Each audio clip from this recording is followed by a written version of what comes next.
জুলাই আন্দোলনকারীরাই একদিন বিশ্বে নেতৃত্ব দেবে বলে মন্তব্য করেছেন প্রধান উপদেষ্টা ডক্টর মোহাম্মদ ইউনূস। বুধবার দুপুরে বাংলাদেশ চীনমৈত্রী সম্মেলন কেন্দ্রে digital device and innovation expo 2026-এর উদ্বোধনী অনুষ্ঠানে এ মন্তব্য করেছেন তিনি। প্রধান উপদেষ্টা এ সময় বলেন, দেশের রাজনীতিতে জুলাই আন্দোলন যেমন নতুন সম্ভাবনার দ্বার উন্মোচন করেছিল, তেমনি এই ডিজিটাল মেলা তথ্য প্রযুক্তি খাতে নতুন সম্ভাবনা দেখাচ্ছে। জুলাই অভ্যুত্থানে ইন্টারনেট বন্ধ করার পর যে ক্ষোভ তৈরি হয়েছিল, তার কারণেই মহাশক্তিশালী সরকারের পতন ঘটেছিল বলেও মন্তব্য করেন ডক্টর মোহাম্মদ ইউনূস।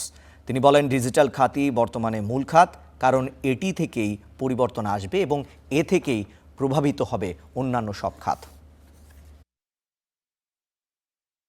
24-এর গণঅভ্যুত্থান আমাদের সামনে অনেক সম্ভাবনার দরজা খুলে দিয়েছে, যার নেতৃত্বে ছিল তরুণরা।